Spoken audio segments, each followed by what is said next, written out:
हिंदी साहित्य संपूर्ण घटना चक्र क्विक रिवीजन विद आरती शर्मा। दोस्तों, आपको मेरे चैनल पसंद आए तो इसे लाइक करें, शेयर करें, मेरे चैनल को सब्सक्राइब करें।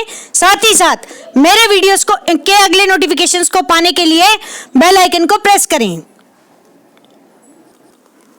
दोस्तों, आज हम करेंगे घटना चक्र का पार्ट 221, जिसमें हम देखेंगे अपना अगला विषय वाच्य। तो गौर करें दोस्तों, यहाँ पर वाच्य के संबंध में प्रश्न है, ध्यान देंगे।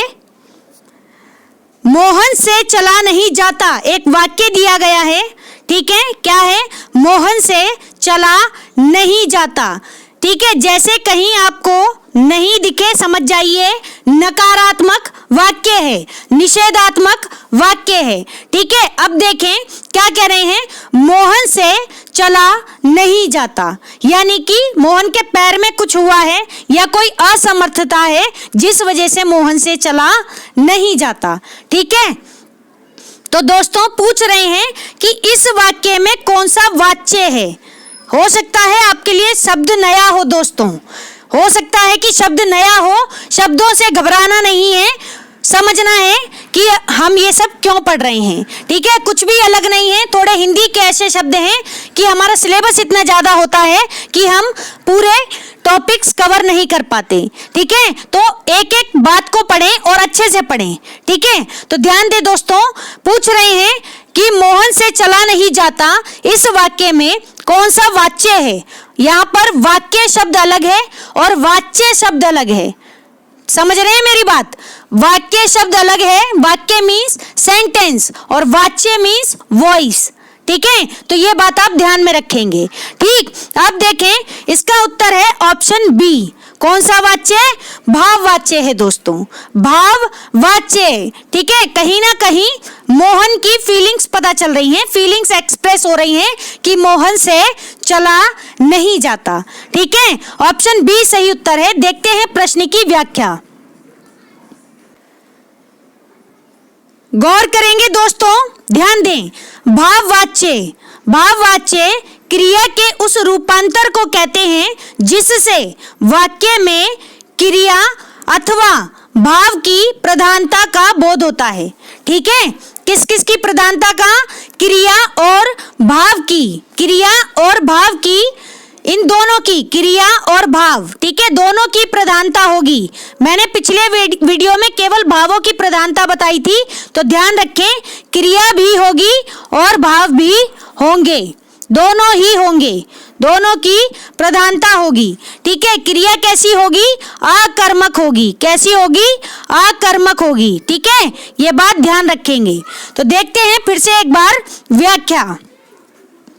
गौर करेंगे दोस्तों, भाववाच्य क्रिया के उस रूपांतर को कहते हैं जिससे वाक्य में क्रिया अथवा भाव की प्रधानता का बोध हो। जैसे मोहन से चला नहीं जाता, मोहन क्या है? यहाँ पर कर्ता है, ठीक है। मोहन से चला, चला क्या है? चला एक क्रिया है, ठीक है। और नहीं, यानी कि यहाँ पर नहीं से पता चल रहा है कि चला नहीं जाता, यानी कि आकर्मक क्रिया है, ठीक है। आकर्मक क्रिया है दोस्तों, ठीक। तो मुझसे बैठा नहीं जाता, यानी कि क्रिया पहले यूज हो गई, उसके बाद नहीं शब्द इस्तेमाल हो गया, यानी अकर्मक क्रिया, ठीक है। कर्म नहीं हो रहा है, ठीक है, असमर्थता है। मुझसे बैठा नहीं जाता, इन वाक्यों में कर्ता और कर्म के स्थान पर, ध्यान से सुने, कर्ता और कर्म के स्थान पर क्रियाएं अधिक प्रधान हो जाती हैं। कौन? यानी कर्ता भी महत्वपूर्ण नहीं होता, कर्म भी महत्वपूर्ण नहीं होता, कौन होता है? क्रिया। क्रिया महत्वपूर्ण होता है, वह क्रिया ही नहीं होती, वह क्रिया करने में ही असमर्थ होते हैं, ठीक है। क्रिया करने में ही असमर्थ होते हैं, किसमें? भाववाच्य में, ठीक है। तो इस बात को आप समझेंगे दोस्तों, ठीक। तो भाववाच्य कैसी क्रिया होती है? इसमें आकर्मक क्रिया होती है, ठीक है। नकारात्मक होता है शब्द, ठीक है। ध्यान रखेंगे, वाक्य कैसा होता है? नकारात्मक होता है, निषेधात्मक होता है, ठीक। तो ध्यान रखेंगे। अगला प्रश्न है, गौर करें। मरम बचन जब सीता बोला, ध्यान से सुने, मरम बचन जब, बचन मीन्स वचन, मरम बचन जब सीता बोला, पंक्ति का प्रयोग किस अर्थ में हुआ है? ठीक है, किस वाच्य में हुआ है? तो ऑप्शन ए कर्म वाच्य में, मरम वचन जब सीता बोला।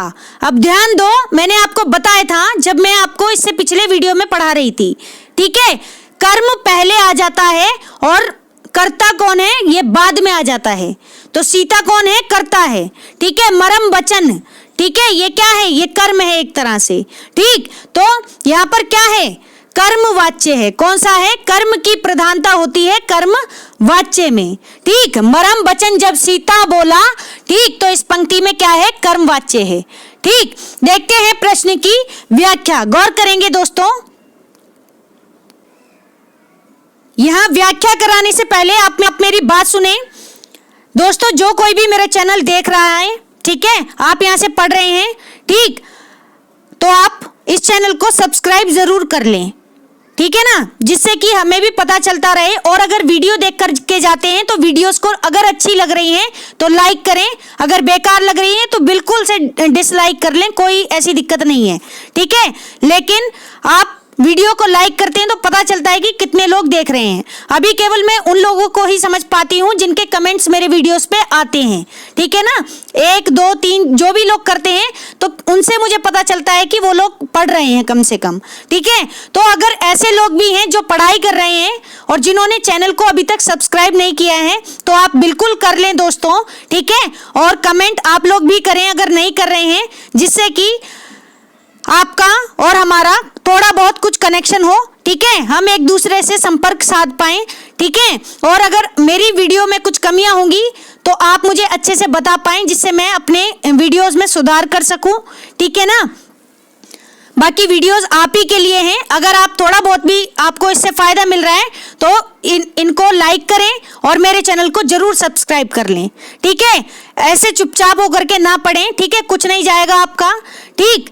कम से कम 1 1.5 2 साल होने को जा रहा है, तो कम से कम अभी मैंने आज देखा, मुझे तो पता भी नहीं था, मैंने काफी टाइम बाद अपना देखा वीडियो। अच्छा, एक बात और है, क्योंकि मेरे चैनल का अभी कोई नाम नहीं है, ठीक, सीधा आरती शर्मा लिखा हुआ आता है, मैंने अभी कोई नाम नहीं दिया अपने चैनल को, ठीक है ना। जब तक ये अच्छे से मुझे नहीं लगता कि हाँ इम्प्रूवमेंट है, पॉपुलर नहीं हुआ है, तो तब तक तो मुझे नहीं लगता इस चैनल को कोई नाम देना चाहिए, ठीक है। नाम भी दे देंगे, कोई ऐसी बड़ी बात नहीं है। तो अगर आप लोग कोई भी सर्च करते हैं तो आप YouTube में ऐसे सर्च करें कि हिंदी साहित्य विद आरती शर्मा। जब आप ये लिख करके आप सर्च करेंगे तो चैनल के सारे, मेरा पूरा चैनल का नाम ही आ जाएगा, ठीक है। तो सारे वीडियो जो भी उस पर अपलोड हुए हैं वो आ जाएंगे, ठीक है। तो अगर आप सर्च करने में दिक्कत होती है, आपको चैनल का नाम नहीं पता है, तो डायरेक्ट आप ऐसे ही लिख दें हिंदी साहित्य विद आरती शर्मा, तो आपको मिल जाएगा डायरेक्ट चैनल, ठीक है। अदरवाइज आप एक दूसरे को, अपने आपके जो भी दोस्त हो, आप उन्हें लिंक शेयर कर दें, तो जिससे उन्हें भी जानकारी हो जाए, ठीक है। तो मेरी बात पर अगर ठीक लगे तो आप बिल्कुल विचार कर सकते हैं, ना ठीक लगे तो आप इसको स्किप कर देना, कोई ऐसी जरूरी बात भी नहीं है, ठीक है। तो ध्यान दें दोस्तों, करते हैं हम अपने अगले प्रश्न की व्याख्या, ठीक है। गौर करेंगे, क्रिया के विशुद्ध रूप के बारे में आचार्य रामचंद्र शुक्ल जी ने, ध्यान से सुनेंगे, क्रिया के विशुद्ध रूप के बारे में आचार्य रामचंद्र शुक्ल जी ने जायसी ग्रंथावली, कौन सी पुस्तक? जायसी ग्रंथावली की भूमिका में लिखा है। क्या लिखा है? ध्यान से सुनिए, यानी कि एक पुस्तक है जायसी ग्रंथावली, जिसकी भूमिका में आचार्य रामचंद्र शुक्ल जी ने क्रिया के विशुद्ध रूप के बारे में कुछ बातें लिखी हैं दोस्तों। अब पढ़ते हैं क्या बातें लिखी हैं, तो गौर करें। पद्य में, पद्य गद्य सुना होगा आपने, ठीक है ना। गद्य जो जैसे अभी ये जो स्क्रीन पर लिखा हुआ है सामान्य रूप से ये गद्य है, कविता की फॉर्म में होगा तो वो पद्य होगा, ठीक है। ध्यान रखें, पद्य में कभी कभी वर्तमान काल के रूप के स्थान पर संक्षेप के लिए धातु का रूप रख दिया जाता है, ठीक है। फिर से सुने, पद्य में जब हम पद्य का प्रयोग करते हैं तब कभी कभी वर्तमान काल जो होता है, जो हमारा प्रेजेंट टेंस है, ठीक है, उसके रूप के स्थान पर हम संक्षेप के लिए धातु रख देते हैं। धातु यानी जिससे कि क्रिया बनती है, जैसे चल, लिख, पढ़, सो, खा, उठ, बैठ। और जब हम इन धातुओं में ना शब्द जोड़ देंगे, ठीक है, जैसे चल ना, पढ़ ना, कर ना, सो ना, धो ना, रो ना, ठीक है, ये क्या बन गई हमारी? ये बन गई क्रिया। ठीक है, तो आप ध्यान से सुने, पंक्ति को गौर करें। पद्य में कभी कभी वर्तमान काल के रूप के स्थान पर संक्षेप के लिए धातु का रूप रख दिया जाता है। क्या रख दिया जाता है? धातु का रूप रख दिया जाता है। जैसे का है, जैसे का है, ठीक है, का यहाँ पर ये क्या बोलते हैं, ऑप्शन है। ठीक है, ध्यान से सुने। जैसे एक पंक्ति है, हूँ अंधा जेही सूझ न पीठी। हूँ अंधा, हूँ, ठीक है, हूँ यानी मैं, ठीक है, हूँ अंधा जेही सूझ न पीठी। इसमें जो सूझ है शब्द है, सूझ शब्द है, इसका अर्थ है दोस्तों सूझती है, सूझती है। ऐसे ही खा देखें पंक्ति में क्या है, बिनु गए, ध्यान से सुनना, बिनु गए बिरिछ निपात, जिमी ठाड़ पे सूख। एक बार फिर से सुने, बिनु गए बिरिछ निपात, जिमी ठाड़ पे सूख। यानी सूख मतलब क्या है? सूखता है। सूख का अर्थ है यहाँ पर सूखता है। ठीक है, अब ध्यान से सुने, उक्ति लिखते समय क्रिया रूप को संक्षिप्त करना आवश्यक न था। ठीक है, क्रिया रूप को संक्षिप्त करना आवश्यक न था।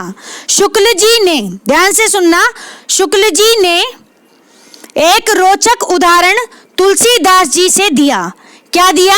तुलसीदास की पंक्ति है दोस्तों, जो अभी हम प्रश्न में पढ़ रहे थे, तो उनकी पंक्ति का उदाहरण दिया किसने? शुक्ल जी ने। क्या कहा? मरम बचन जब सीता बोला, मरम बचन जब सीता बोला। यहाँ बोला वास्तव में क्या है? बोल है। ठीक है, बोला से आप स्त्रीलिंग पुल्लिंग का अर्थ ना लगाएं, बोला का अर्थ है यहाँ पर बोल यानी शब्द। ठीक है, तो ये बात ध्यान रखें। देखते हैं आगे व्याख्या। तो गौर करें दोस्तों, शुक्ल जी ने एक रोचक उदाहरण तुलसीदास जी से दिया। क्या था? मरम बचन जब सीता बोला। यहाँ पर जो ये बोला शब्द है, इसका अर्थ वास्तव में क्या है? बोल है। क्या है?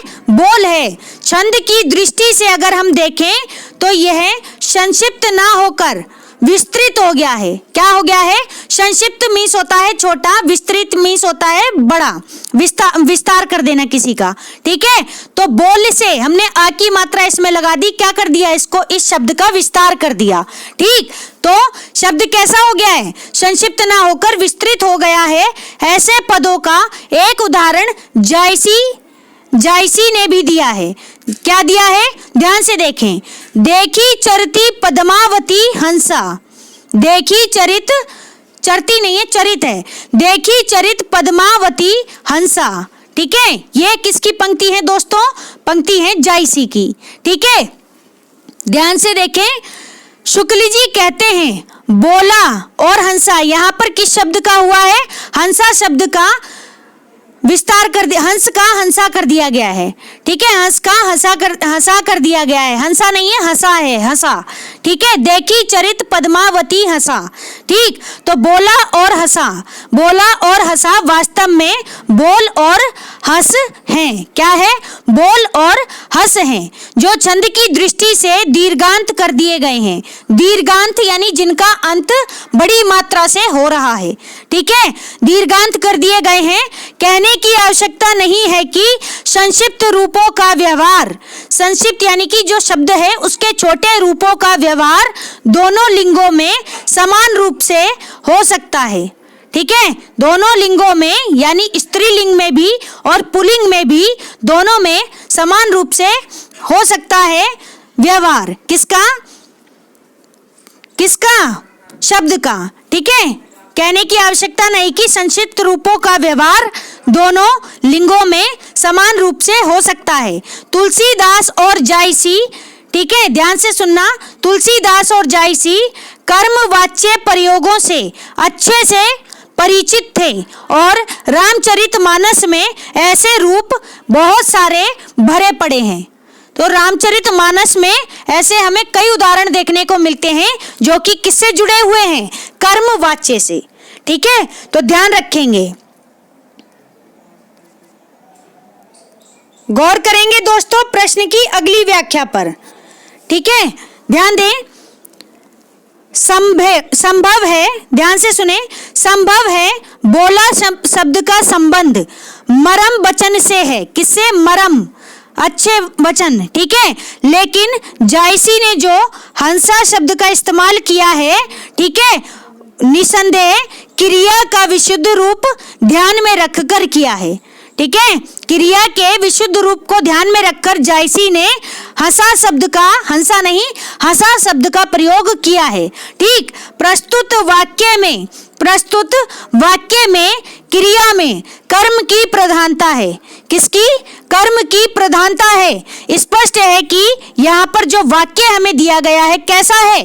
कर्मवाच्य है। क्या है? कर्मवाच्य है दोस्तों। एक बार फिर से देखते हैं प्रश्न को और उसके उत्तर को। गौर करेंगे दोस्तों, हमारा प्रश्न था क्या? मरम वचन जब सीता बोला। ठीक है, तो बोल शब्द का विस्तारित रूप है बोला। ठीक, मरम वचन ये क्या हो गया? कर्म हो गया हमारा। ठीक है, सीता क्या है? कर्ता है। जब कर्म पहले आए और कर्ता बाद में, तो कौन सा होता है? कर्मवाच्य होता है। ठीक है, तो ऑप्शन ए इसका सही उत्तर है। और ये किसकी पंक्ति है? मरम वचन जब सीता बोला। तो दोस्तों तुलसीदास की पुस्तक है, कौन सी? रामचरितमानस। अवधी भाषा में है दोस्तों। ठीक है, तो अवधी भाषा में पुस्तक है रामचरितमानस, उससे ली गई पंक्तियां हैं, तुलसीदास की पंक्तियां हैं, मरम वचन जब सीता बोला। ठीक है, तो वाच्य से संबंधित केवल 2 ही प्रश्न हैं घटना चक्र में। ठीक है, अगला विषय दोस्तों हमारा दूसरा विषय होगा। ठीक है, ध्यान रखेंगे दोस्तों। हमारा आज का ये वीडियो यहीं समाप्त होता है। Thanks for watching. अगर आपको मेरे वीडियोस पसंद आ रहे हैं तो इन्हें लाइक करें, शेयर करें, मेरे चैनल को सब्सक्राइब करें और मेरे वीडियोस के अगले नोटिफिकेशंस को पाने के लिए बेल आइकन को प्रेस करें। धन्यवाद दोस्तों।